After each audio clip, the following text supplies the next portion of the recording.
Coming up on this week's episode of TechSNAP, Microsoft's flawed code signing infrastructure puts your workstation at risk. Find out how in today's episode. Plus, we've got a huge batch of audience questions and a few IT war stories we're going to share with you. All that and so much more in this week's episode of TechSNAP.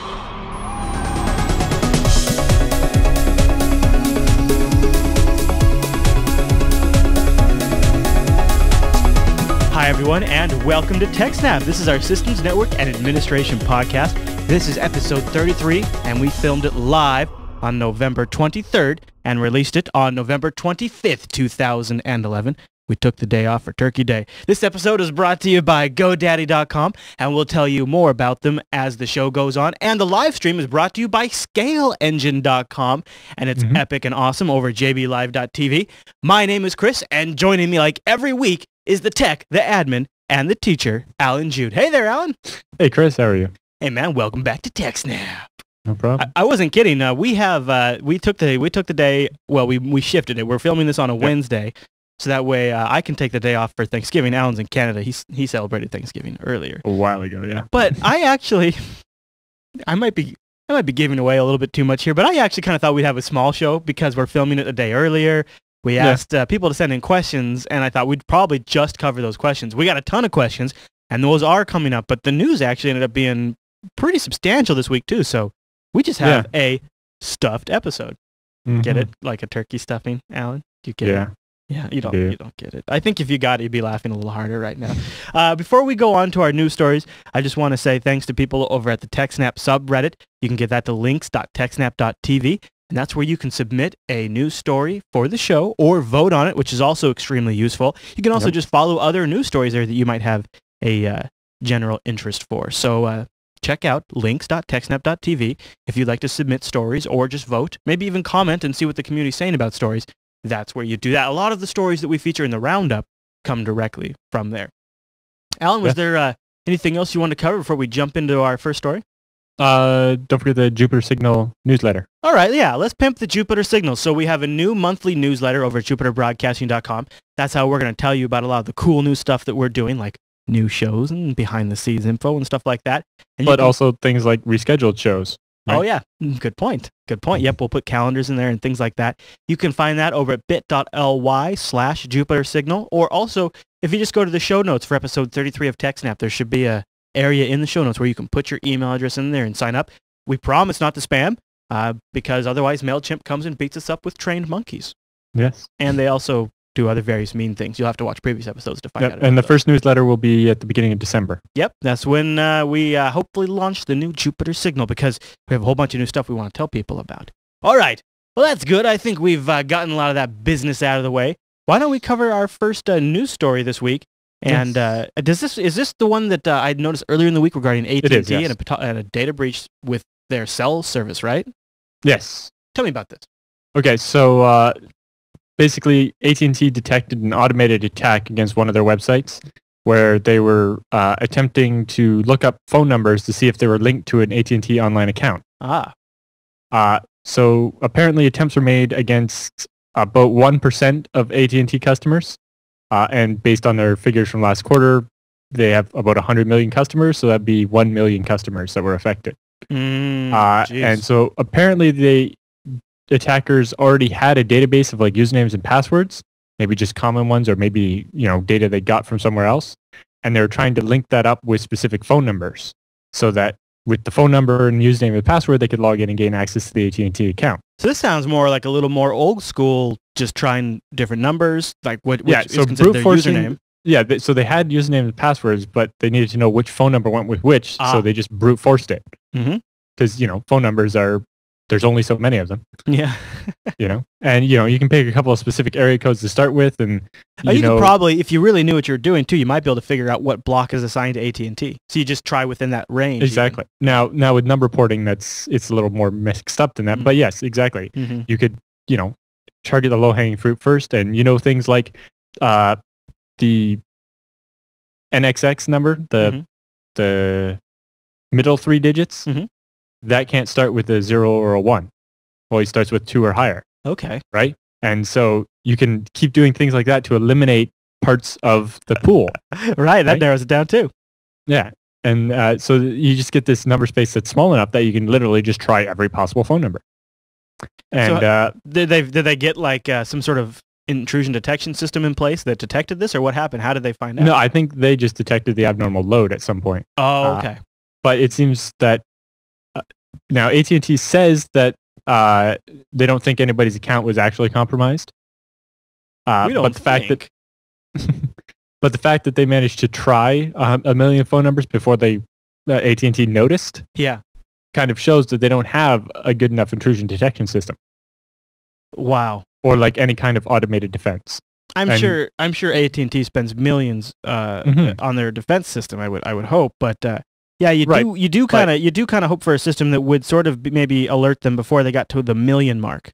Yeah.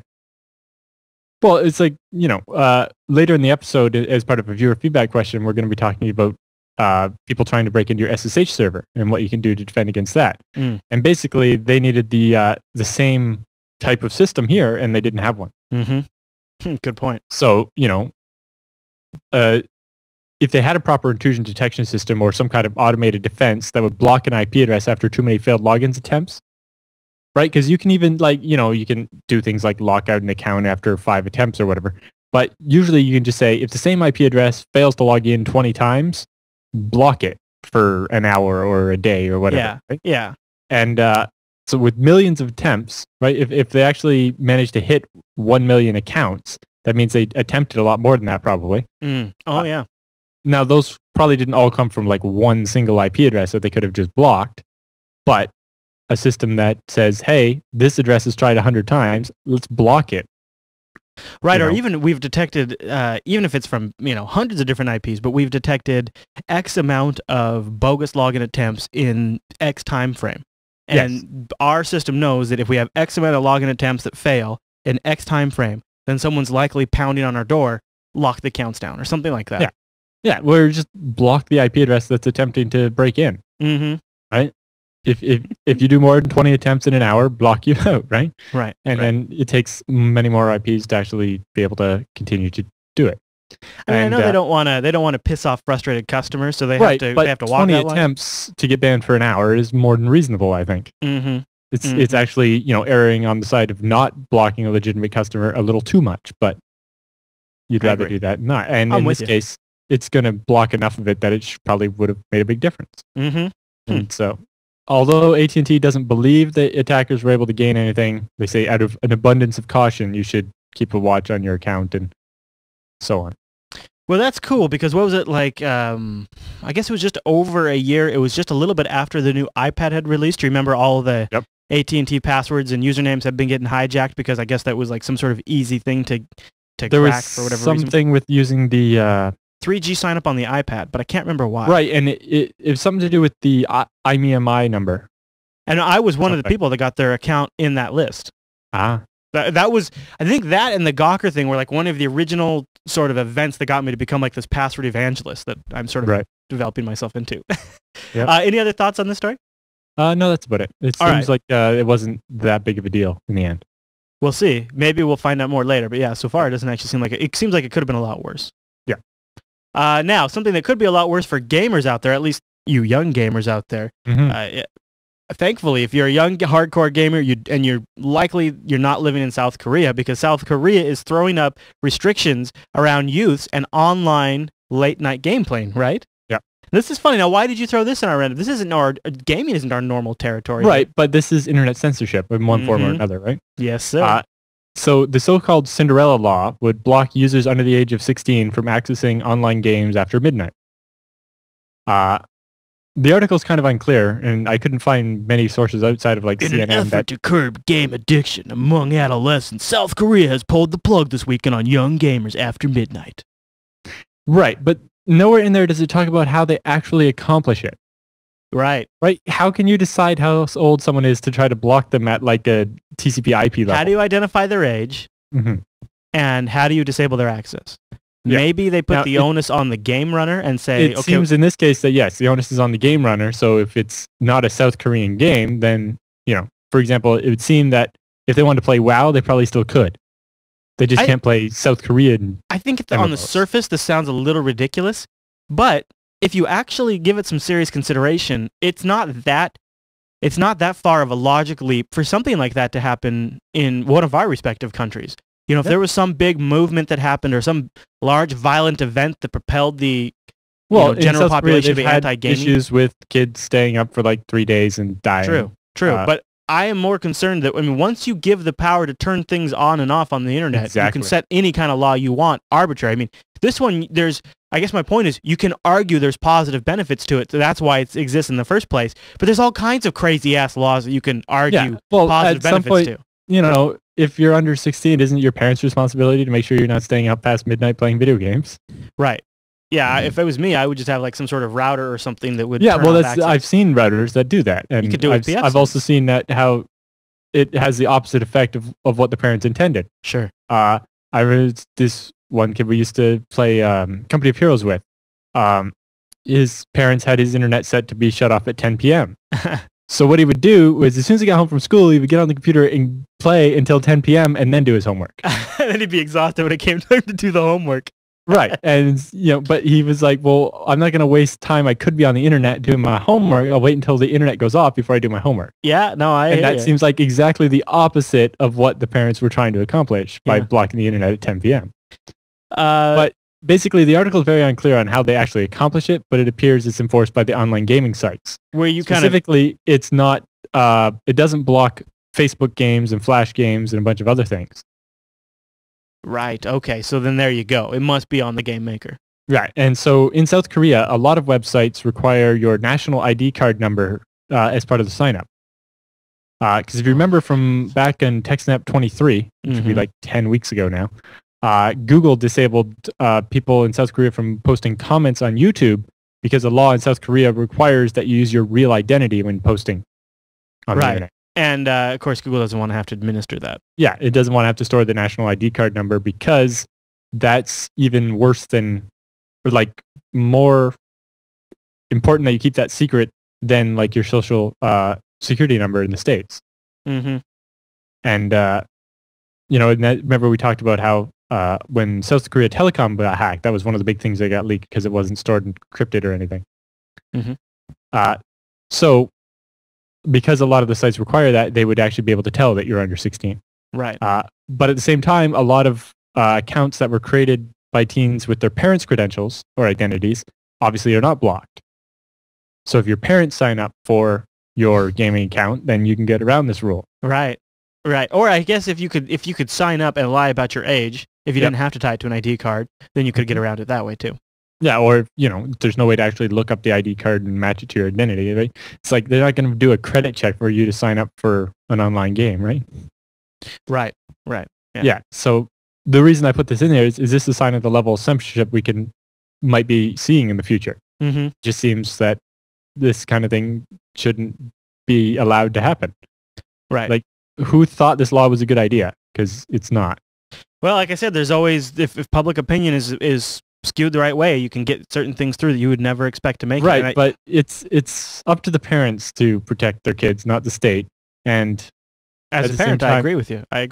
And it doesn't, like, the law doesn't make any sense. There's no way that this can be enforced evenly enough and fairly enough for it to make any sense. It's almost like politicians, and when I watch the SOPA hearings, they actually use the phrase, well, I don't know technology, but what I do know is these people are thieves, and we have to stop thieves. Yeah, and what it is, are children. We have to protect them. Right, we have to protect the children. I think it's a way for a politician to grandstand and say, I'm trying to do something about this. I don't understand the technology, but I'm trying to do something about it. It might not be the most perfect solution. If you don't understand the technology, you shouldn't be allowed to touch it. That's true. Right? You shouldn't. That's the just people not how that the make world works, laws about the internet should have to have a real understanding and not rely on some expert that got paid by one side of the issue or the other either. Well, they're eventually going to have to, because until they do consult an expert and they build it with consensus, whatever these draconian rules are going to be, the technology community, because they weren't consulted, will always have a way to generally work around it. It might be extra work, it might be kind of shady, but there's always going to be a solution because... Right, but we've seen retarded laws like this before. Remember in France, they were trying to outlaw hashed passwords. Yeah. You have to store the password in plain text so that the government can subpoena you for it if you run a website. And eBay, Facebook, and Google and Twitter came by and said, you're insane. There's no way we're ever doing that. We will literally have to pull our businesses out of your country if you pass this law. Mm-hmm. And it's just like, it's more proof that politicians don't know what they're talking about, and the experts they consult are always the wrong people. Well, and the long-term impacts for South Korea or for any country that does that is the internet is undoubtedly the platform of the future economy of the world. And if you build an internet in your country where people have restrictions and they can't do things and they can't join that world economy, those restrictions are going to hold the country back as an entire whole. Because as we move more and more things online, and let's just face it, everything over the next 20 years, all major commerce, if not now, if not already, will all be based online. And when countries can't fully participate in that new economy, they'll be disadvantaged. Maybe that'll stop lawmakers, or maybe not, but it'll be a reality they'll have to deal with. If they don't know what they're doing, they shouldn't be allowed to make laws about it. And, this is South Korea, which is like a modernized Western type country. It's not Pakistan where they just banned 1,600 words from text messages because, you shouldn't be able to text message somebody with the word fart in it. This is a country that's kind of renowned for having really fast internet and very advanced technological culture. Right. And so seeing laws like this happen there, where they tend to be, ahead of us technologically. Right. I see what you're saying. You're worried it's bad precedent. Yeah, it's very scary. Any other thoughts on this story? No, that's about it. Should we move on? Because I want you to break my confidence in 512-bit SSL certificates because, of course, 512-bit 512-bit certificates should have had their confidence broken 12 years ago when somebody factored an RSA 512 ID. All right, tell me about this. Okay. So as part of the research has been looking at a bunch of malware that's come out that, again, has been cryptographically signed with code signing keys. And they were trying to figure out how they were managing to do this. At first, they thought that they had just malware had gotten into the machines of some companies and managed to steal the private keys. But after a little while, they determined that actually wasn't what happened. Somebody actually managed to factor the keys, to actually basically brute force guess the private key for the certificate. That's like the equivalent of somebody figuring out how to unlock a building and molding the perfect key to just go right into lock and turn it. Basically, in this case, but basically the certificate is published, right? Like when you connect to a website, it sends you a certificate. And the other part of that is the private key. And when you sign a message with the private key, so I get the certificate from your website, I then encrypt information with the certificate, and only the private key is able to read it. Right? And then it works vice versa. And so if I have the private key, I can then take that certificate, put it on my server, and then pretend to be your website. Right? The whole point of SSL is that without the private key, no one else can pretend to be your website. This certificate proves you are the real website. Right. Well, if I get or guess your private key, then I can pretend to be your website. And so they managed to do this. Now, years ago when this came out, 512-bit RSA was pretty complicated to crack. It would take years, and certificates usually expired after 1 or 2 years. The difference is now that, cracking 512-bit RSA can be done in weeks instead of years, right? Because we have, not only do you have much faster computers now and better understanding of how it works. With fantastic GPUs, I would imagine. Yeah, GPUs, botnets of hundreds of thousands of machines. Yeah, right. Cloud computing like Amazon, where you can, just rent 1,000 machines for a little while, and so on and so on. And so that's why, starting last year or the year before even, pretty much every SSL certificate authority won't issue you a certificate unless your key is at least 2048-bit. Right. Like the standard had been 1024 for quite a while because 512 had been compromised. And then they bumped that up to 2048 because computers are getting faster, network computing is getting bigger. Yeah. They got to make sure that the keys can't be derived. Right. But there are still some old authorities out there issuing these 512-bit certificates. Oh, they're still being issued. Okay. Well, there were some. Okay. Not anymore. Uh, Hmm. So yeah, once you possess the SSL private key, you can pretend to be that website. Mm-hmm. Also, you can use whatever other capabilities that certificate has, and that's where this one comes in. So a number of the vulnerable certificates were identified. Some of them actually even came from DigiNotar. Now, so on top of their problem where they actually got hacked and their root CA private key got compromised, Mm-hmm. but they had been issuing these 512-bit certificates as well. But there was another company called DigiID Yeah. that was doing the same thing. But worse, what they were doing, right here. So most SSL certificates have limited capabilities. So as part of the certificate, it says this certificate is allowed to do these things, right? And then it has also constraints. It's not allowed to do these things. Mm-hmm.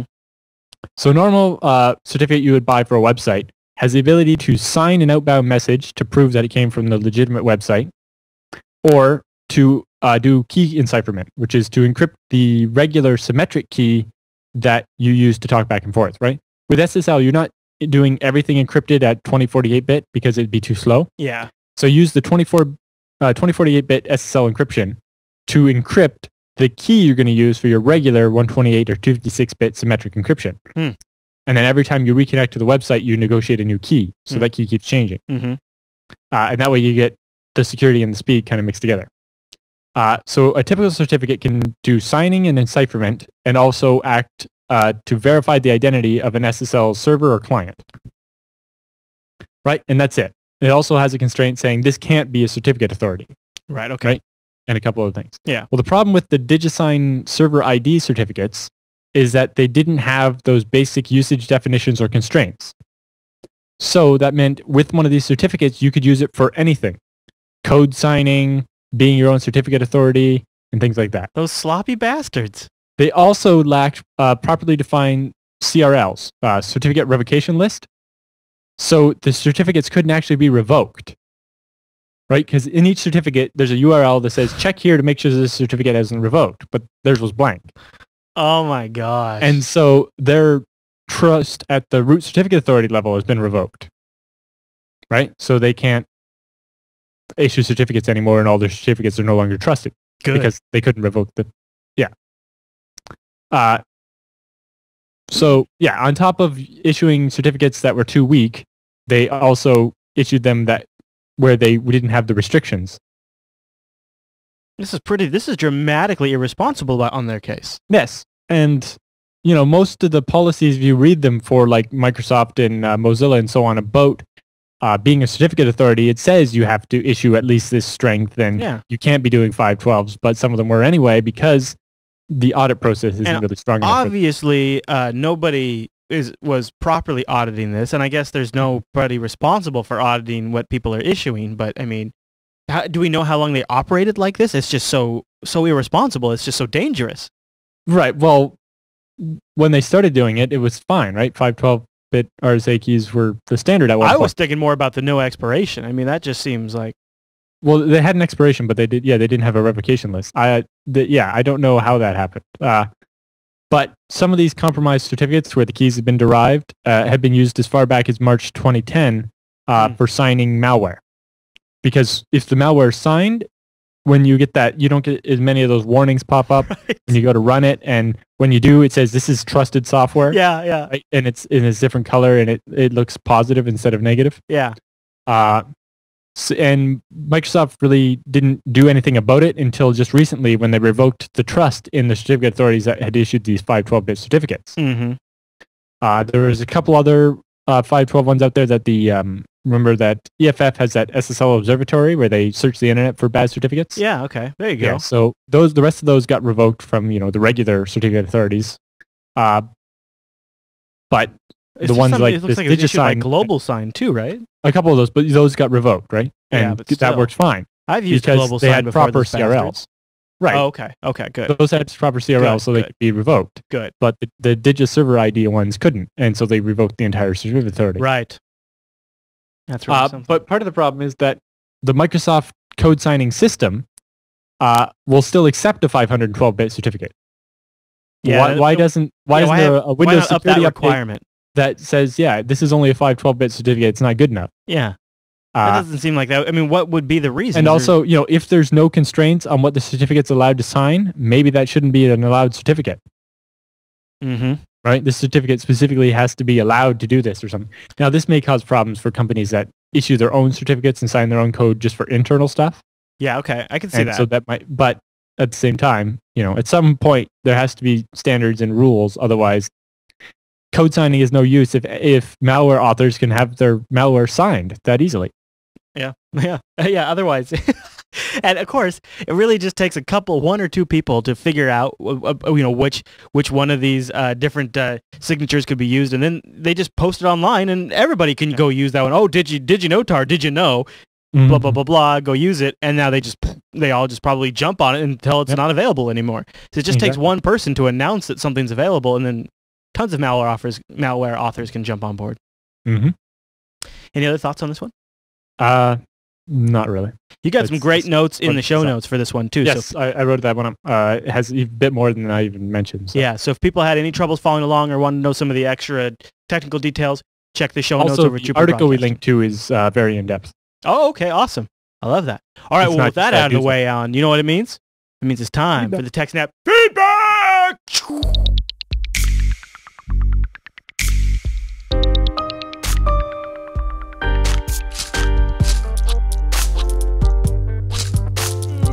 And that music means it's TechSNAP feedback time. And we asked you guys last week to send in a bunch of questions for this episode, and we're going to get to those. But before we do that, we want to say hello and good afternoon to our good friends over at Godaddy.com, the world's #1 domain name registrar and huge supporters of the Jupiter Broadcasting Network. Yeah. And we've got a couple of different codes you can use if you want to check out over at Godaddy.com. Now, I think pretty much everybody... We basically have a code for everything. I think probably everybody that watches this show is familiar with GoDaddy, but if you're not, GoDaddy.com is the place you want to go if you've got a great idea for a domain name. And also, they've got a bunch of great systems that let you buy that domain name and get it up and hosting and even build the site right away. Mm-hmm. And you can get up and rolling with your business idea, a small project, or even a family blog from your Thanksgiving festivities this week. Why not throw a little blog up there to share with the family? Now, if you're checking out when you're over at GoDaddy, use our code TechSNAP10. That's one word, and it'll save you 10% when you check out. You can also use TechSNAP20 to save 20% off shared hosting. But I want to amp this up just a little bit because we have a limited time offer for you folks out there. If you use the code TechSNAP11, TechSNAP11, brace yourselves, $1.99 for hosting for 3 months. I'm serious. You can get a server at GoDaddy for $1.99 for 3 months, but you got to get it before the end of December.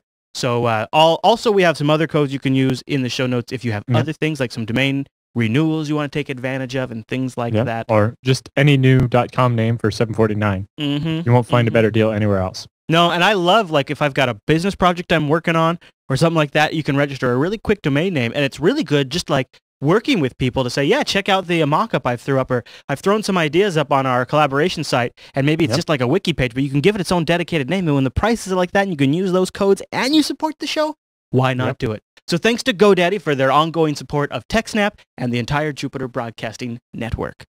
All right, Alan, what do you say we get to some of those feedback questions? Yes. All right, so the first one comes from, I didn't grab his name because I'm a dope. But it was a good question. Oh, here it is. He goes by Dr. Zarius. I guess we'll pronounce it. He says, "Hi, Chris and Alan. Huge fan of your shows, and I had a quick question on web security I hoped you could answer. And I bet a lot of people have at least kicked this question around in the back of their mind, so why not bring it up on the show? In this world of identity theft, how much do you trust where you put your online information, like internet aggregator services such as Mint.com or another one that I haven't heard of before? These services require you to enter all of your logins and passwords into one place. Wouldn't that be a hacker's dream? To trust a service like that seems like a big risk. Always a fan. Let me know what you think." He says, "P.S. Keep rocking the shows." Yeah, well, because Mint.com is especially bad because on top of your username and password, it also usually takes the answers to all your security questions. Yeah, well, and it's the logins to all of your banking accounts, not just Mint. It's every one of my banking accounts and the secret answers for every one of my bank accounts. Right. Now, I am told that Mint doesn't store that data themselves, that they use some sort of third-party banking service that the other banking services also use themselves. So it's like some sort of secured login database. I don't know much about it, but that's what that's as much as they were willing to explain. It's owned by Intuit now too, but I am very nervous of these kinds of things. Yeah. And because, you know, it really depends on what type of security systems are employed by the site.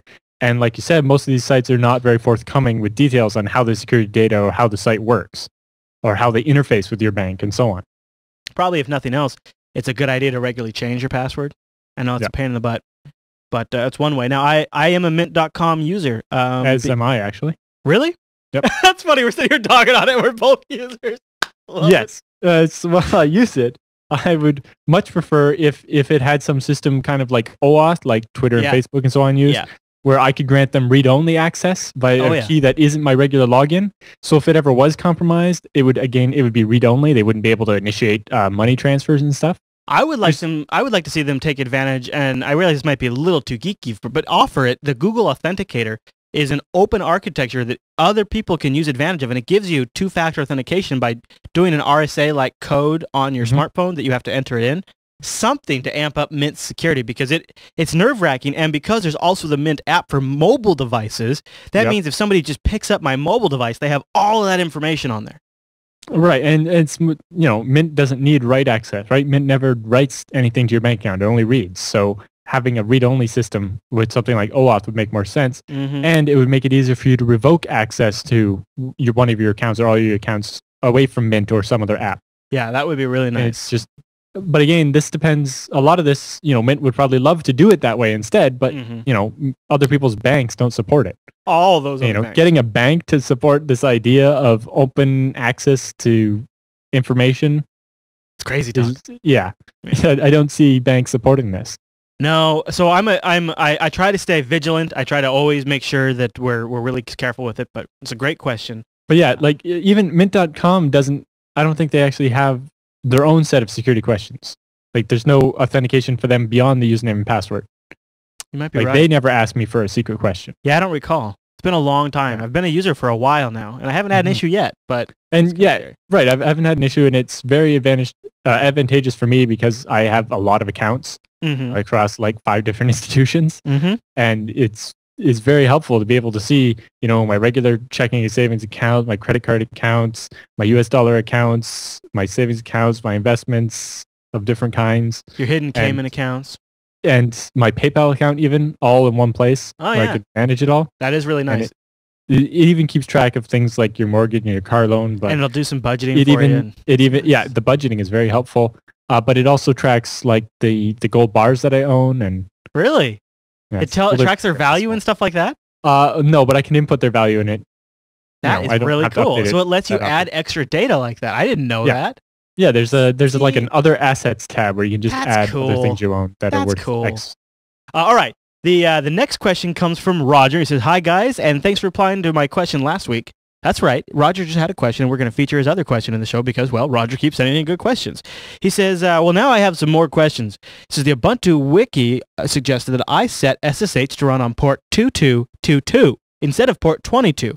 Why? How come? Isn't port 2222 just as likely to get scanned as port 22? Is there some other explanation? Then I'd also like to hear your thoughts on the differences between SFTP and FTPS. Which one is more secure? Best wishes, Roger. So do you want to start with the SSH on 2222 versus just port 22? Well, he mentioned a port scan. Well, yes, it's almost as likely to get port scanned, although some port scans only go after well-known ports. It's not port scans that you're worried about with your SSH server. It's automated login attempts, right? Bots that sit there and pound on your server and try to log in. Now, putting it on some other port will get rid of a lot of those bots because they only check port 22 because they're only interested in low-hanging fruit. Yeah, they're likely hard set by the author. Right.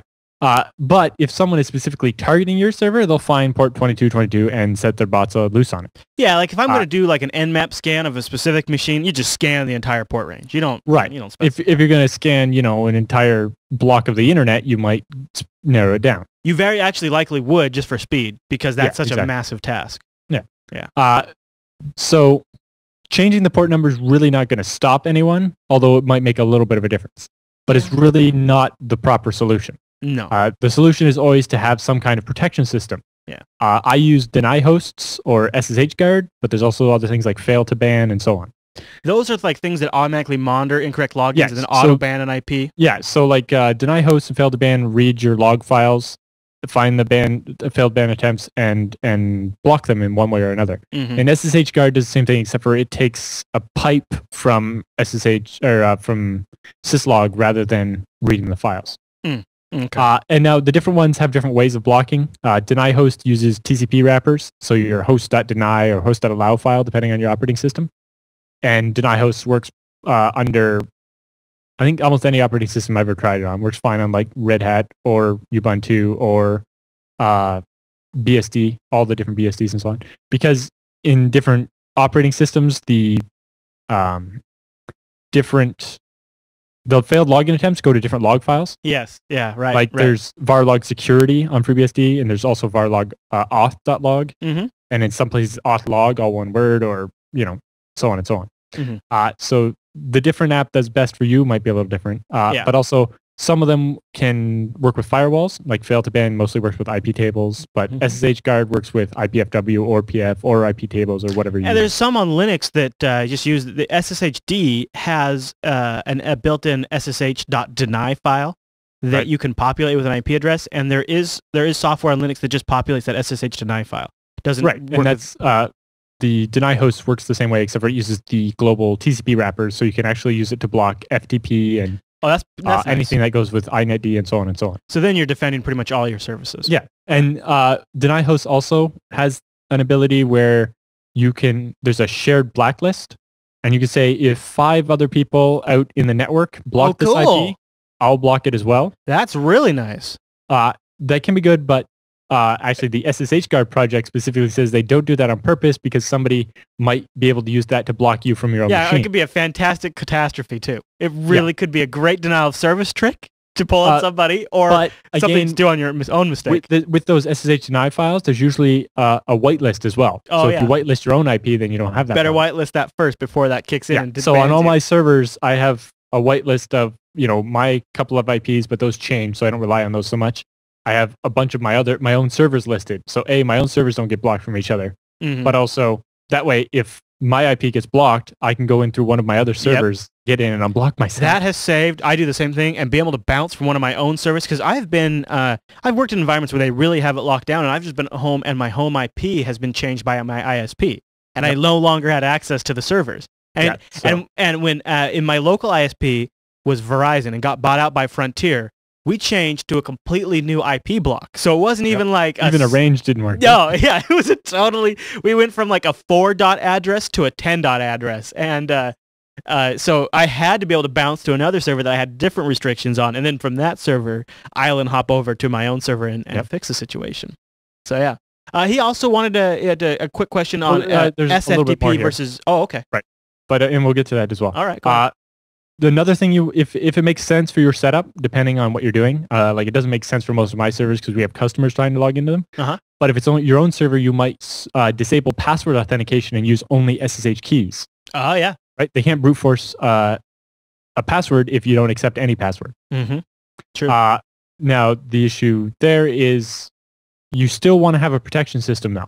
Even if you do keys only, you still want to have deny host or something like it. Because a very aggressive botnet could bog down or basically perform a denial of service against your SSH server so that you can't connect to it. Right. Sure. I actually had this happen to one of my servers. The issue was the server had an entire /24 bound to it. So the server had 250 sequential IP addresses. Well, the bots treated it as if it was 250 separate machines. Yeah. So they would try to connect 2 or 3 or 4 times to each IP address. So there were 1,000 incoming SSH connections at once to the server. Oh my gosh. And it was literally like breaking everything. So using deny host, and I also I made the SSH server only listen on like 4 of the IPs instead of all of them. Yeah, there you go. It didn't need to be on all of those. Right. But, even if you're using keys, you still want to have a protection system so that when you try to SSH in, the server's not bogged down by failed login attempts. Yeah. Especially if they're entirely futile. Yeah, absolutely. And then, so the last question was about SFTP, which is FTP. Before you go to that, have you ever played with port knocking? She's Bacon in the chat room was asking. I was wondering if you wanted to slip that in at all. And it seems kind of annoying. It seems like a bit of a gimmick. It does seem like a bit of a gimmick. I might look into it just for fun. But I say, to me, I looked at it. It kind of raised the gimmick flag. All right. So yeah, SFTP versus FTPS. Right. So SFTP is basically it's not actually FTP. It's an FTP-like protocol that happens over SSH. So you log in over SSH, so it's encrypted, and then there's an SFTP server that runs, and it's kind of like FTP. The other one is FTPS, which is actually regular FTP over SSL. Right. Either you connect normally and do start TLS, or it actually has a dedicated SSL port.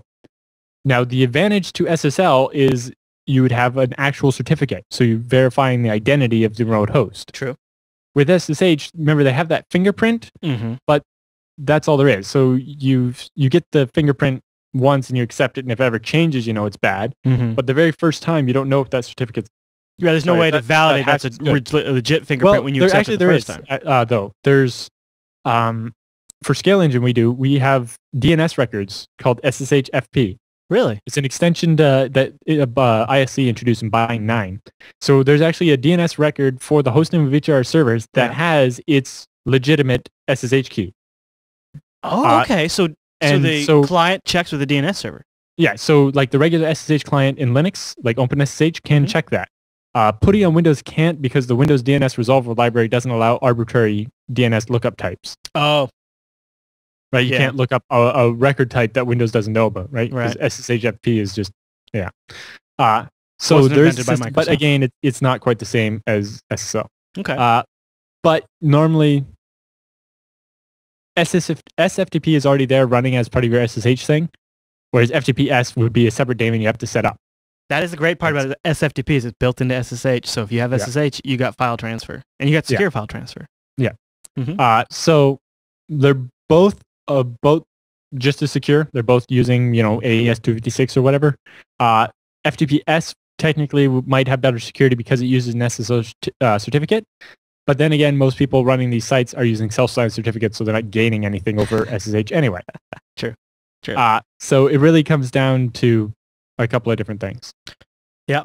So it's a preference, but SFTP is much more popular. Oh, yeah. Yeah, absolutely. All right, ready for the next question, sir? Yeah. All right, this one comes in from Stefan, and he says, "Hey there, Chris and Alan." And he says, UEFI, remember the bootloader stuff with Windows 8? It got him thinking here. And he says, why is it there's more than one boot manager at all? It seems to me that a boot manager is one thing that every operating system wants the exact same thing from, i.e. to boot their OS. He says, is open source not ideal for this? You have a single open source boot manager, and then each operating system is free to modify the code so that their own OS works with it. And he says, if there was only one boot manager, it would be open to a lot of possibilities, like moving boot managers out of the, or moving the boot manager onto the motherboard's firmware, and etc. Well, that's an interesting idea. That's pretty close to how Apple does it with their open firmware and EFI. They have a boot manager built into every Mac that detects the boot sector on the hard drive, and if you hold down the Alt key when you power up a Macintosh, it'll detect every operating system on the hard drive and then give you an icon to choose which one you want to boot.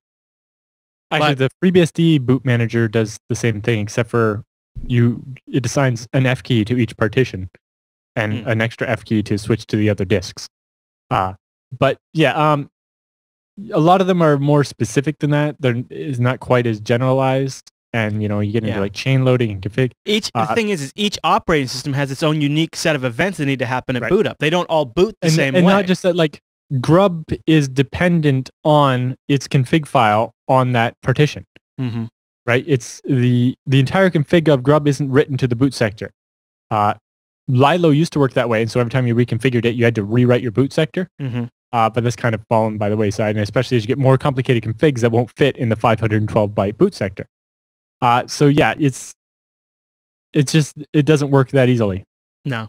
Unfortunately, the technology industry, I mean, when you have one company and software and hardware company combined, like Apple, then they can put things like open firmware and EFI into their board that have a bootloader, but they don't know with just a standard, PC desktop, unfortunately, it just doesn't work like that. There are there are open source boot managers designed to be the one boot manager to replace all operating systems boot manager. And I've seen people doing like, I can boot 30 operating systems, and they go get these specific software packages that are just dedicated boot managers, and those exist. So if you want to experiment, you can find them. They are out there. Yeah, it's just a lot of people don't want any options. They want their operating system to just start instantly. Yeah. And every vendor that makes an operating system wants to be responsible for that piece of it. So, all right. Well, the next question came in from Jeff from Shining Seattle, as he put it, and his question echoed a really common thread that we got. And I want to say, we got a lot of emails. People emailed TechSNAP at jupiterbroadcasting.com. I want to say thank you. We couldn't fit all of them in this episode, so I tried to reply to some of you personally. Those of you who didn't get a response from us and didn't make it in the show, I'm likely holding it for a future episode. But let's talk about Jeff from Shining Seattle. He says he loves the show, and he had a follow-up question to the feedback question from last week. Boy, that was the one where we kind of kicked around if it was necessary to get a degree or a certificate to get into IT. He says, what would be the best ground floor job for a tech-savvy person who doesn't have any related work experience? Jeff wants to break into the IT field, and he's wondering where's a good place to start. And this really kind of echoed several emails that we've gotten, or components of several emails. I was wondering, you've been a college professor, you've worked at that level. Do you think maybe starting and maybe an educational system is a good spot to get some experience? That's how I got my start in tech support. When I was in high school, in Canada, we have this system called cooperative education. And it's kind of like an internship, but not quite. So in the high school one, I worked at in the IT department at the power plant for one semester of my high school. Oh, cool. Now I worked the morning half of the day and the afternoon half I had classes. And so I got work experience for like 4 or 5 months working in tech support. I worked at the help desk, and although I quickly moved out of the help desk and worked more with the hardware lab and some of the network admin stuff, and I actually got to play around a bit with their Unix systems. Cool. All the actual running of the plant is automated on a Solaris system, whereas the business side of the network was all Windows NT 4 at the time. So yeah, you can only take so many calls about how do I cancel my print queue.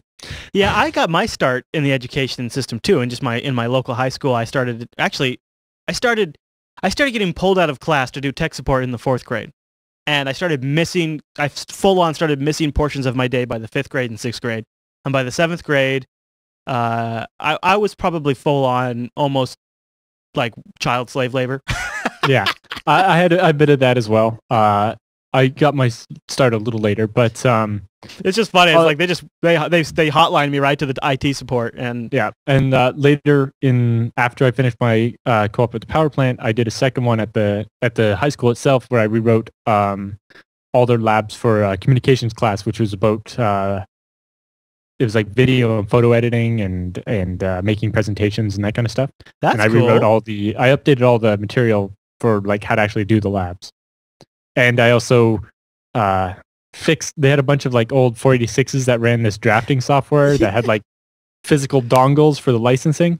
And I got them all working again because most of them had like deteriorated over time. I had one of those exact same experiences, yep. I would say, and I think, Alan, what you're kind of echoing, and I talked to my wife about this morning. It's like, boy, where do you really, really start? Because it's kind of hard to actually think back that far. I would say the number one IT skill you need is good troubleshooting skills on your feet. You need to be able to identify a problem, break it down, and fix it.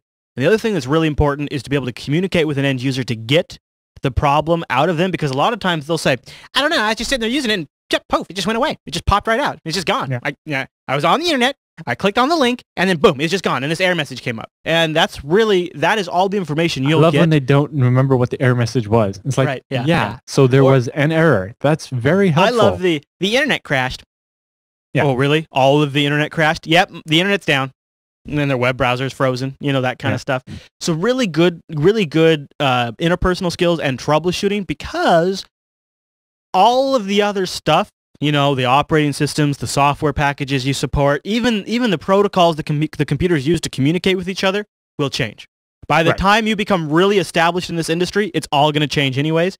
But those key skills will help you adapt to the new changes. Always, it's like when you're testing a problem with the internet. The first thing you do is, does the computer have an IP address? Mm-hmm. All right. Does it have a default gateway?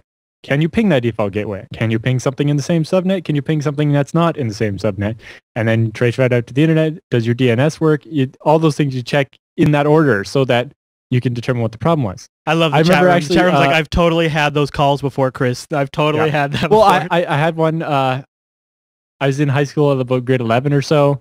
Math teacher has a problem with the computer. Yeah. And blah, blah, blah. She's explaining it. And guy beside me is like, oh, it sounds like your motherboard is dead or you need a new power supply, blah, blah, blah. I'm like, you need to check to make sure the power cable's plugged all the way in. Yeah. Next day, it was the power cable. I was working just a few weeks ago. One of, because I'm now doing Jupiter Broadcasting full time. And one of the last few experiences that I had was working with, and it because I'm just telling you this because it happens to the best of us. I was working with a Cisco networking veteran who is Cisco certified up the yin yang. Has been doing it for years. They flew him in, and he was working on a router, and he's having these problems, and we all stood there for an hour, just kind of like, come on, we're just waiting for this guy because we can't do anything until he has the router working. And at the hour mark, the other guy says, is this Ethernet cable supposed to be plugged in? And that's why the line was down, because the guy didn't have his Ethernet cable plugged in. Basic troubleshooting is so key. And the reason I bring that up is sometimes you might get stuck with a job that you feel like is below your skill level or isn't worth your time. But even if you can sort of hone those interpersonal skills during that time and hone that troubleshooting, you'll still find that spending time on that stuff will serve you well. And the first key to troubleshooting is never assume anything. Double check everything, starting with the most simple thing, because it's the most simple thing on purpose. It's likely the problem. If the user told you they reboot, they probably did. If the user tells you they rebooted 3 times and it's still not working, that means they're lying. Nobody reboots 3 times. If you know that tip, then that's half the battle right there. Yep. I remember the one of the first war stories I ever heard when I was really young was this guy got called in to troubleshoot a problem with a printer switch. So they had this switch that connected like 3 different printers to the one print server, right? Okay. And it was like an electronic one of some kind. It wasn't a physical switch. And anyway, no matter what, every day when they come back the next day, it would be defaulted to the wrong. It would be back to the first printer instead of like the third printer that it was supposed to be. Yeah. And he went there like 3 days in a row, and he spent all day working. I could never figure out why it was doing this. Then the one day he stayed late. And you know what happened? What? The cleaning lady comes in, unplugs it to plug in her vacuum cleaner, and vacuums, then unplugs it and plugs it back in. That's funny. The cleaning lady story. I have a cleaning lady story too. I had a network file server that was crashing at night, and this was back in the day when it was like NetWare 3. So I mean, this is late 80s, early 90s, I guess. I don't know. But mid 90s, I guess, for NetWare 3, and these servers would run for like 530 days on average. Like they were incredibly rock solid, but this one would crash every single night. She literally, first of all, wasn't supposed to be going in our server room at all. She was vacuuming the server room, and she was unplugging the extension cords, and the batteries would, I don't know what, I assume they were on batteries. I can't remember anymore. I'm sure the batteries just gave out. I don't know if they were beeping or what. You usually get like 10 or 15 minutes of battery anyway. Yeah, especially on those old beasts. So pretty crazy. You actually got a war story you wanted to cover this week. Do you want to jump into it? Yes. All right, let's do that. That sounds fun. Let's get into that. And thanks to Jeff and everyone else who wrote in too. This war story is entitled "Administering a Windows Server with Your Eyes Closed." Okay. With your eyes closed. Is that because it was that easy or because something else? Yeah, because of something else. Okay. All right. What happened? So back when Scale Engine first started, we were in a smaller data center, a local one here at a cable ISP. Sure. It was a nice data center, but they didn't have all the amenities because it was rather small. Yeah. Right? It's like one room and you could see the whole thing. Yeah. So one of the disadvantages was they didn't give you KVM cards. So in order to work on a server, you had to power it down, take it out of the rack, and there was this table in the corner that had like a monitor and a keyboard and mouse. Kind of things. People might not know, but in a data center, you see all those servers stacked in a rack. Well, obviously they don't have monitors and keyboards, so a lot of data centers have carts with a monitor, keyboard, mouse that you could literally wheel and plug in and then start working on your server and then hook physically. it up and check on it. Right. Yeah, and our new data center does have those. Right. But this one didn't. So they had a table in the corner with one monitor and keyboard, and so everybody in the data center had to share it. That's kind of ghetto. There weren't that many people, so it's like, of all the times I was there, I think I ran into other people once or twice. So it hadn't been a big problem before. Right. But anyway, so I was installing these 2 new Windows servers for a client. And I got them all set up, and I took them down there, and I got them all into the rack, all plugged in, booted up, and ready to go. And I check, and the website's loading fine. It's like, good. Yeah. It's like, oh, I better make sure remote desktop works as well, because they need to administer the servers. And it's like, oh, it's not working. It's like, oh, did I not enable that when I installed it? Or did I just forget to let it through the firewall? Either way, not happy times. Right. Right. And now, the problem was that, when you wanted to fix it, I would have had to shut the server down, which takes a while because in Windows takes servers, forever. they overwrite the entire swap file with random data so that it's a security requirement to be used by the government that the swap file gets overwritten. Right. Which takes forever. Yes. And yeah, just in general, they take forever to shut down. But on top of that, they have to zero out the entire swap file. Yeah, I had to do that at the bank too. Yeah. And then remove the server from the rack, take it over to the work area, power it up, log in, change the settings, wait for it to shut down again, put it back in the rack, and power it up. It's like, wow, that's going to take forever. I love the thought process because I would totally be doing the same thing. Like, do I want to go through all this? In the new data center, the work area is outside of the actual the server room. That's nice. So it's really big, giant area, lots of power, quieter, a bunch of monitors, focus. and it's quiet. Yes. Yeah. Because inside the data center with all those fans and the hum, you cannot even hear yourself think. It's very frustrating, and it's cold. Yeah. Like this one, it was like 16 degrees Celsius, which is really cold. Yeah. That's the worst. Yeah. So like you're in there for a couple hours. You literally is like, I should have wore a coat. Right. Yeah. You do feel like it. You feel like you're outside. Yeah. And so what I did was we keep a spare USB keyboard in the rack. Yeah. Nice. So I grabbed this keyboard, walk around to the back of the server and plug it in. So I'm balancing the keyboard on my left hand while typing with my right hand. and there's no monitor connected to the server, right? So first of all, Control-Alt-Delete, which is kind of hard to do with one hand. Yeah. Oh yeah. Yeah. And wait about a couple seconds for the login dialog to open and type in the username and password. Right, username, tab, password. Because again, I have no mouse because I couldn't see where the mouse cursor was. So you're just kind of thinking, okay, anyway. If it registered the Control-Delete, then the next step I need to do is type here, and then once I do that, the next thing I need to do is hit tab. Yep. Yeah, okay. And also you got a very stupid Windows server. It defaults the last username sometimes. Yeah. And so the box will be defaulted to the password, not the username. Right. It's yeah. So what happened? Did it beep? I think it took a couple of attempts to log in. Yeah. At least you get that system beep. So you know it didn't work. So I had to wait for the Windows to detect the keyboard and then Control-Delete and log in. So I hear the drive start ticking away, so I know that it's actually logging in now. Right. Your profile's loading based on the hard drive activity. Yeah. So then I wait until that all settles down, and then Windows key run and open the run prompt and start cmd.exe. Yeah, nice. Luckily, I can do that now. It would have been harder on a Windows 7 type machine where you'd have to do privilege escalation. Right. If you start regular command.exe, you can't do administrator commands. Right. And if you had done it on Windows 7 or Windows Server 2008, you would have gotten a UAC prompt, which sometimes isn't even clickable or sometimes isn't even defaulted to be. In order to start it with the UAC prompt, you either have to use a special shortcut or you have to right click run as administrator. Right. There's a way to do it from the command prompt, but I don't know it off the top of my head. So once I got cmd.exe opened, it was time to actually try to enable remote desktop and forward it through the firewall. Yeah. So in the show notes, I put the commands that I had to type.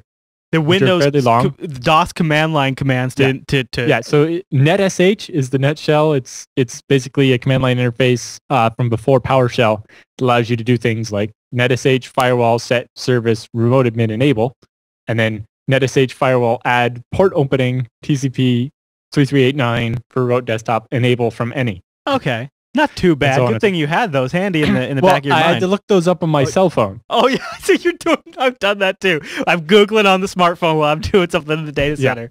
Yeah. And then I typed each of the commands twice in case I might have typoed one of them.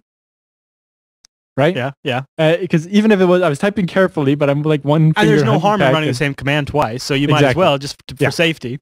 Because I can't see what I'm doing, right? I can't see if I make a typo or if there's an error. Oh my gosh. So I type out each of these three commands, which are fairly long, twice. Jiu-jitsu, they're calling it in the chat room. Yeah. And then it's time to test it. Well, I don't have remote desktop on my phone, so I pull out the SSH client, connect to one of my BSD servers, and then netcat to 3389 on the Windows server and just make sure that it connects. The port opens, and it's good enough. Yeah. Right? And then, so I'm confident it's now working. Repeat the same procedure on the second Windows server. Wow. And it worked on the second one too? Yeah, and then try it again on the from the cell phone.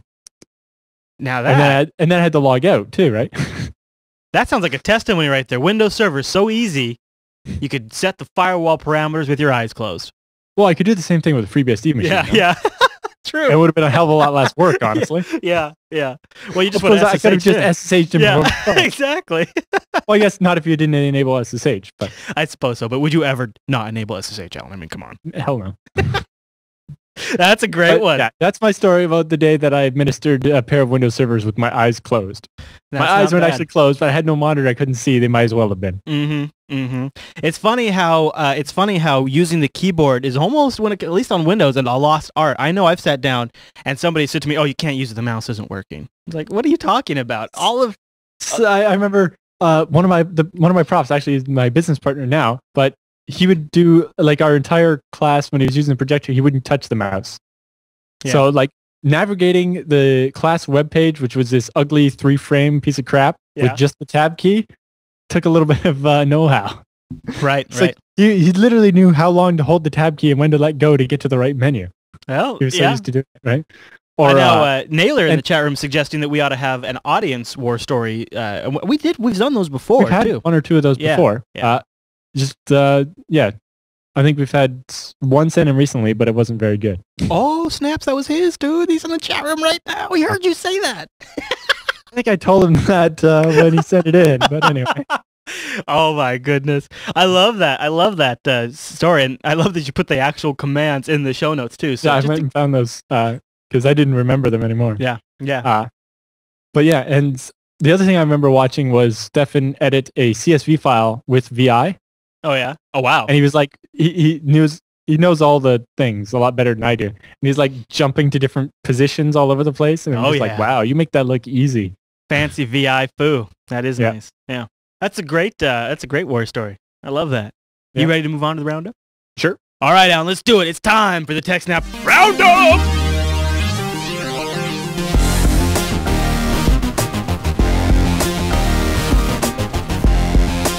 And welcome to the TechSNAP Roundup. The Roundup is the stories that didn't quite make it into the top of the show, but we still thought they were pretty interesting and wanted to cover them. Or maybe you just wanted to give you a link to give some further reading, to do some further reading on your own. Thanks to links.techsnap.tv for supplying this week's stories. Alan, are you ready for the first story in the Roundup? It's a big one. Yeah, it is a big one. It says, this one started brewing right after TechSNAP wrapped last week, and there was a big story about an attacker getting into a water plant and actually damaging the pumps. Right. So what they said, what was originally broadcast as having happened, was somebody broke into the SCADA system and turned the pump on and off until it died. Right. Burned it out. Causing it to burn out. But now DHS, the Department of Homeland Security, is and saying the FBI say there's no evidence that the pump was, the destruction of the pump was caused by someone breaking into the SCADA system, and there's no evidence that someone actually broke into the network. Right, and what's interesting too is what started happening over the weekend is workers at these various plants around the country, like of several different blog posts. I got a couple links in the show notes. Started coming up and saying, "I work for a treatment plant just like this, and I got to tell you, they put these devices, internet routable. They give them internet routable IPs. They have 3-character passwords on some of them, and they're just generic basic text passwords. And you just have to know the commands, and one of the bloggers is like, all you have to do is just Google and research the systems that they use there, and you'd be able, anybody that knows the IP address would be able to get into them. So it sounds like it's dramatically poor security, like really freaky stuff. He also though went on to say, here's a CNET has a story, somebody who says, I broke into a Texas water plant, and others as well, found all kinds of stuff. He goes on to say though that it shouldn't be possible, based on the systems that he understands, for attackers to actually be able to damage the pumps, because the pumps have safety overrides on them that actually don't let the computer send them commands that would damage them. Right. Like my air conditioner won't turn on again if it's turned off in the last 5 minutes. It always waits to avoid damaging the compressor. And the FBI has come out and said, I mean, they've stated that we are pretty sure this was not an actual hack attempt. We said it was. We kind of raised that flag. Well, they didn't say it was. The news did, kind of. Yeah. Somebody that worked at the plant was like, "Oh yeah, somebody broke in and screwed it all up." You're right. Yeah, it was kind of propagated by the news. Sensationalized quite a bit. And like your next thing here says that the alleged cyber attacks on the U.S. water plan is just propaganda to be able to try to curb internet freedom and things, right? Because you've talked about this for a while. It's like the government's trying to scare everybody so that they can lock down the internet and lock people up for anything they want, and maybe lay the groundwork for an acceptance of a national ID card or some side or additional restraints to the internet and things like that. Exactly. At the flip side, though, there does seem to be... That goes back to the whole South Korea thing, right? Yeah. But there does seem to be some legitimate, security issues that do need to be addressed. Right. I mean, if these things have public... There's absolutely no security. It's like these prison systems and water pump systems shouldn't be directly on the internet. No, they really shouldn't. And they were saying, what the guy in one of the blog posts I linked to in the show notes was saying that they're public addressable addresses because the vendors just don't want to have to go through the trouble to support them properly. And so they just implement So the vendors them like want to that. be able to have access. It's like, okay, but PFSense box, everything inside, right? all the SCADA systems on internal IP address, PFSense box that you have to VPN into to gain access to the machines. And that should be, proper SSL VPN, like OpenVPN or whatever. The IT security industry is going to make a lot of money. Well, that's the worst part, is that some big corporate defense contractor vendor is going to make all kinds of money securing this when you or I could have done it for a couple grand in a PFSense box. And it should have been done at implementation time. Yeah, exactly. The vendor should be sued for having left it open all this time, and they should have to fix it. When it's a public water utility, I mean, it's a whole other scale of fail here. I mean, let's come on, Speaking of scale of fail, something that's a huge fail is the whole SOPA legislation thing, and we got a bunch of really, really positive response on our SOPA coverage from last week. If you haven't seen TechSNAP 32, go check that out. We got all over SOPA and hopefully gave some really great information. Since that episode, a bunch of other online companies have come out against SOPA. Nobody too surprising here. You've got Yahoo and Facebook and Zynga that are coming up against SOPA. Basically anybody that... And AOL and eBay. And anybody that's smart and makes a buck online. Even LinkedIn, Yeah. But also Zynga. That might actually get a couple senators because I'm sure that, they like to sit there and play Farmville. That's true. Or that a significant number of their constituents. That might be the best way to defeat SOPA. Don't take my Farmville. Have Zynga put one of those splash screens saying "Call your senator" or whatever. One of those censored things up on the Farmville loading screen. Yes. And then it's like, you can't load Farmville until you call your senator and say, kill SOPA. That's a great idea. That would do it. That would do it. Speaking of Farmville and online games, let's talk a little bit about Facebook. They made the roundup this week. Business Insider. Now, I'm not a big fan of when the Wall Street Journal or Business Insider shakes this cookies are evil cage, because cookies just seem to be a necessary part of the net. But they did actually go to the trouble of figuring out what Facebook does track, even when you're not logged in, about you. And they point out, which I think have pointed out on this show before, that any site that has those like buttons, Facebook is able to track you. Because that like button is an iframe to Facebook. Right. So even though you're on the other site, you're still connecting to Facebook. That's why Facebook can track you. And they load all kinds of analytics from that. Right, but Facebook can't track you on somebody else's site. They can only track you on their own site. Just other people are embedding Facebook into their site. Right. But think about this. And now Facebook goes, they claim they do not do this, but they track it anyways. But they don't make the comparison. But if you're signed out of Facebook and you go to a site that has a like button on it, and maybe it's a porn site, I don't know, or maybe it's whatever it is, it's an anti-government site, whatever. Then you go back to Facebook and you log in. Wouldn't they have the IP address from your logged out session, and they have the IP address from your logged in session. Right, well, the IP address doesn't necessarily mean anything, but if the cookie's on the same machine, if it's a same unique ID for your machine, it would mean something.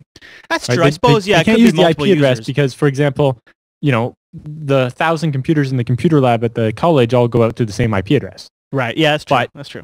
If unique tracking cookie is the same, then yes. Mm-hmm. Now, they may purposely not make that connection for privacy reasons, but they still get enough data just by knowing that which sites, this person visited a lot of these anti-government sites. So when you're logged in, Facebook gets the timestamp and the list of URLs that you visit. They pair it with your actual name, your list of friends, your Facebook preferences, your email address, your IP address, your screen resolution, operating system, and browser. That's what they get when you're logged in and you go to a site that has a like button. When you're logged out and you go to a site... when you go to a site that has a like button, if any of your friends have liked it, their faces show up beside it. Yeah. When you're logged out, it captures everything except your name, your list of friends, And your Facebook preferences. So it still And gets your the email IP and the resolution in your browser details but and things like that. everybody does, like, Yeah. every web server's logs include Mhm. your IP address, your browser, the referrer, Mhm. a couple basics, and then anything that has any We JavaScript. get it with Google Analytics, and Right. now it's different. See, the use that where I use it in terms of Jupiter Broadcasting is then I know if a certain percentage of my audience has a screen resolution of this size, then the videos look best at this size. The size of the page width looks the best for the majority of my audience Right. at these settings, and that's Because- how we use it. Yeah, you're just doing aggregate numbers, right? Right. At least 75% of my viewers have a screen that's at least this wide or wider. Yeah, it's all anonymized. I don't know who the individual people are. But yeah, with the unique ID, they can track. All right, this person visited these 5 sites, and now Facebook probably uses that eventually to decide what ads to show you. I say great to YouTube and Facebook and Zynga though for stepping up and putting their voice out there. I know that the committees haven't been asking for it, but I'm still glad they're making. Well, that's the other thing. Is why are they only interested in one side of it? Well, come on, we know why. Yeah, It's been bought and paid for, Alan. All right, the last one in the roundup that I just wanted to kick around because it's fun, and you know me, and I'm a password advocate. The 25 worst passwords of 2011. This one has a twist, though. They're based off of the ones that have been leaked online. They went and collected a lot of the ones leaked and then aggregated to see what the internet's been using as their passwords in 2011. So I mean, silver lining in all these password breaches is now we get this article. right. And we've seen analysis like this before from the Gawker one and a bunch of other ones. Yeah. Where, I like the Gawker one. Is like, this is how many people use this password out of the so many people in the database. Amazingly, the number one password for 2011 is still password followed by 1234556, 1234567 then QWERTY at number 4, and at number 5 ABC123. I mean, come on, people. Yep. Monkey, let me in. Trust no one. Dragon. Like, you trust no one. You need a stronger password. Trust no one. I've seen that one a lot actually. Dragon number 10. Don't know where that comes in at. Don't know why Dragon. And why does Monkey clock in at number 6? I have no idea. Ashley at number 16. Boy, Ashley. She must be making a big impression on a lot of people out there. I assume it's the same Ashley. I don't know. So that's a great link if you want to read that. Superman's in there, yeah. Football at number 25. Surprise, football's actually so far down compared to Dragon. But link to that in the show notes if you want to have a good chuckle and read that. Alan, I think we're coming to the end of the show. Horrible passwords. I know. You guys, I'm going to make a video about Although at the LastPass. same time, I hate sites that have ridiculous password requirements, like requiring me to have...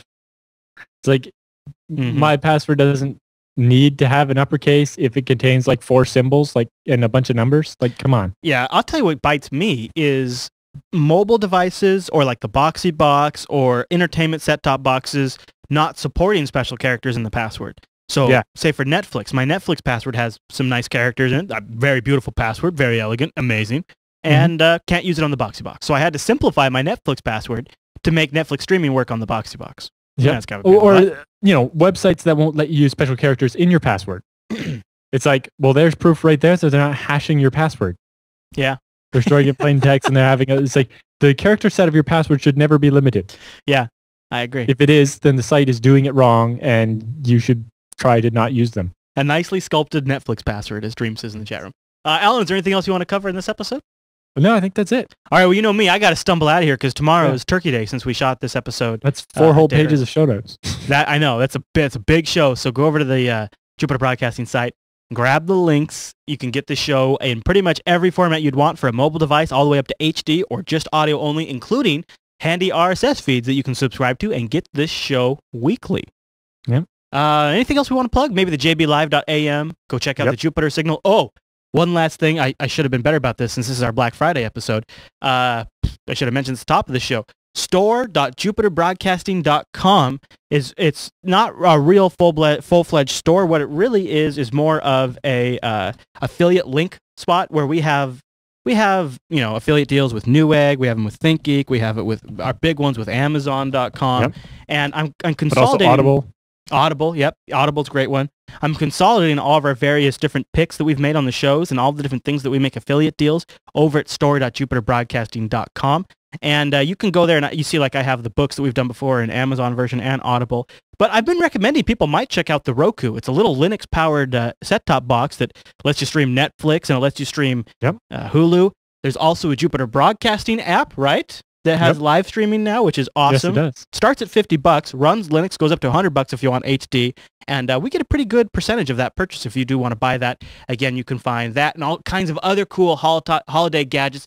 They're perfect for geek gifts over at store.jupiterbroadcasting.com. And I know a lot of you will probably just buy yourself something from there. That's okay too. Wink, wink, because I've done the same thing. Extra wink. All right, everyone. Well, thanks so much for tuning into this week's episode of TechSNAP, and we'll see you right back here next week.